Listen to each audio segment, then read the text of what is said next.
அனைவருக்கும் வணக்கம். 4ஆம் வகுப்பு தமிழ் பயிற்சி ஏட்டின் மாதத் தேர்விற்கான விடைகளை இங்கு பார்க்கலாம். பொருந்தாததை வட்டமிட்டு எழுதுக. முதலாவது வினாவிற்கு பொருந்தாதது வேட்டி. இரண்டாவது வினாவிற்கு உடைகள் கிழியவில்லை. மூன்றாவது வினாவிற்கு ஓநாய். சரியானவற்றை தேர்ந்தெடுத்து எழுதுக. நண்பர்கள் அறிய எடுத்துச் சொல்லுவேன் என்று கூறியது காகம். யானையை இரவலாக கொடுத்தவர் வணிகர். அடுத்ததாக, திருவிழாவிற்கு நண்பர்களை அழைத்தது யார்? விடை சிறுத்தை. அகரவரிசைப்படுத்தி எழுதுக. கொடுக்கப்பட்டுள்ள சொற்களை அகரவரிசைப்படுத்தினால் திராட்சை, தீபம், துவரை, தூய்மை, தென்னை, தேங்காய், தையல், தொலைவு, தோட்டம். இவை தத்தா தித்தி வரிசையில் அமைந்த அகரவரிசை சொற்கள். இதேபோல் வெவ்வேறு அகரவரிசை சொற்களை பயிற்சி செய்யுங்கள். பொருத்தமான பால் வகை சொற்களை எடுத்து எழுதுக. ஆண்பால் அவன், பெண்பால் மாதவி, பலர்பால் நண்பர்கள். பொருத்தமான இடத்தில் நிறுத்தல் குறியிட்டு எழுதுக. வணிகரே, கமா, என்ன இப்படி செய்து விட்டீர்கள்? வினாக்குறி. வாருங்கள் நண்பர்களே, ஆச்சரியக்குறி.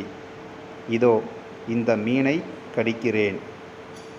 இதில் இதோ, கமா, இந்த மீனை கடிக்கிறேன் முற்றுப்புள்ளி. இந்த பகுதியில் தொடர்களை வரிசைப்படுத்தி எழுதுமாறு கூறப்பட்டுள்ளது. தொடர்களை தெளிவாக ஒரு முறை படியுங்கள். பின்னர் ஒவ்வொன்றாக வரிசைப்படுத்தலாம். உழவருக்கு 4 பிள்ளைகள் இருந்தனர். அவர்கள் எப்பொழுதும் தங்களுக்குள் சண்டையிட்டுக் கொள்வர். ஒரு நாள் ஆளுக்கொரு குச்சியை கொடுத்து ஒடிக்கச் சொன்னார். அவர்கள் அதை எளிதாக உடைத்தனர். பிறகு அவர் ஒரு கட்டு குச்சியை கொடுத்தார். அவர்களால் அதை ஒடிக்க முடியவில்லை. எனவே ஒற்றுமையே பலம் என்பதை உணர்த்தினார். அடுத்ததாக தொடரமைத்து எழுதுக என்று கொடுக்கப்பட்டுள்ளது. மூலிகை செடி. நாங்கள் மூலிகை செடி வளர்க்கிறோம். இரவும் பகலும். எங்கள் நாய் இரவும் பகலும் குரைத்து கொண்டே உள்ளது. நாள்தோறும். நான் நாள்தோறும் உடற்பயிற்சி செய்கிறேன். ஊர்வலம். நான் ஊர்வலத்தில் கலந்து கொண்டேன். தயவு செய்து என் புத்தகத்தை திருப்பிக் கொடு. அடுத்ததாக இணைப்புச் சொல்லால் நிரப்புக என்று கூறப்பட்டுள்ளது. மாலையில் பூங்காவிற்கு செல்வோமா அல்லது நூலகத்திற்கு செல்வோமா? அல்லது. மான் வேகமாக ஓடியது. எனவே புலியிடமிருந்து தப்பியது. எனவே. புயல் காற்று பயங்கரமாக வீசியது. ஆனால் பாதிப்பு எதுவும் இல்லை. ஆனால். அடுத்ததாக ஒரு பாடல் கொடுக்கப்பட்டுள்ளது. அந்த பாடலில் இருந்து வினாக்கள் கேட்கப்பட்டுள்ளன. அவற்றுக்கு விடையளிப்போம். பாடலில் உள்ள பன்மை சொற்களை எடுத்து எழுதுக. மேகங்கள், வானூர்திகள், வளையங்கள். இது போன்ற பன்மை சொற்கள் அந்த பாடலில் இருக்குது. எது மழை தரும் என பாடல் கூறுகிறது? மேகங்கள் மழை தரும் என பாடல்கள் கூறுகிறது. பறந்து செல்வது எது? பறந்து செல்வது வானூர்திகள்.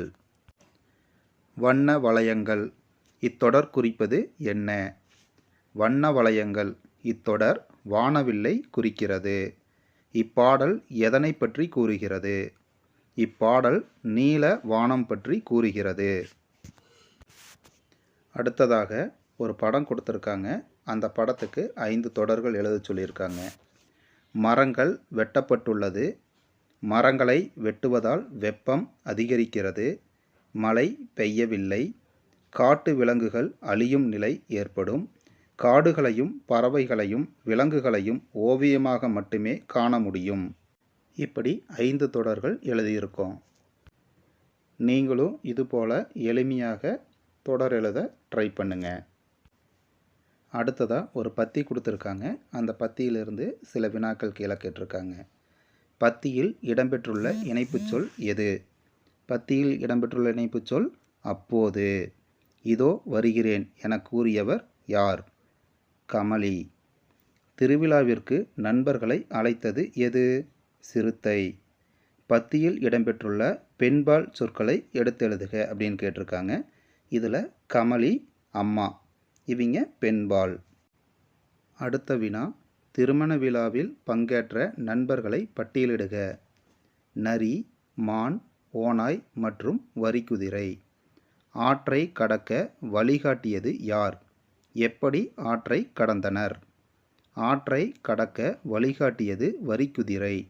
ஆற்றை படகின் மூலம் கடந்தனர். பத்தியை படித்து 2 வினாக்களை உருவாக்கி எழுதுக. சிறுத்தை எங்கிருந்து வந்தது? கமலியை கூப்பிட்டது யார்? இந்த பகுதியில் மணிமாறன் தன் பெயரை விதவிதமாய் எழுதி பார்த்தான். நீங்களும் உங்கள் பெயரை விதவிதமாக எழுதி பாருங்களேன் அப்படின்னு கொடுத்துருக்காங்க. இந்த பகுதியில் உங்கள் பெயரை கொஞ்சம் வித்தியாசமாக வெவ்வேறு மாதிரி எழுதி பாருங்க. இங்கே வெவ்வேறு வண்ணங்களை பயன்படுத்தியும் உங்கள் பெயர்களை எழுதி பார்க்கலாம். இந்த பகுதியில் 2 படங்கள் கொடுத்துருக்காங்க. அந்த படங்களை வச்சு தொடர் அமைக்கணும். உதாரணத்துக்கு அவங்க ஒன்று கொடுத்துருக்காங்க, மீன் குளத்தில் நீந்தியது. அடுத்தது அந்த 2 படத்தை வச்சு நாம் காளான் மலையில் நனைந்தது. அடுத்த 2 படத்தை வச்சு சிங்கம் குகைக்குள் சென்றது. அடுத்த 2 படத்தை வச்சு நாம் குருவி மரத்தில் அமர்ந்தது. இப்படி தொடர்களை உருவாக்கியிருக்கோம்.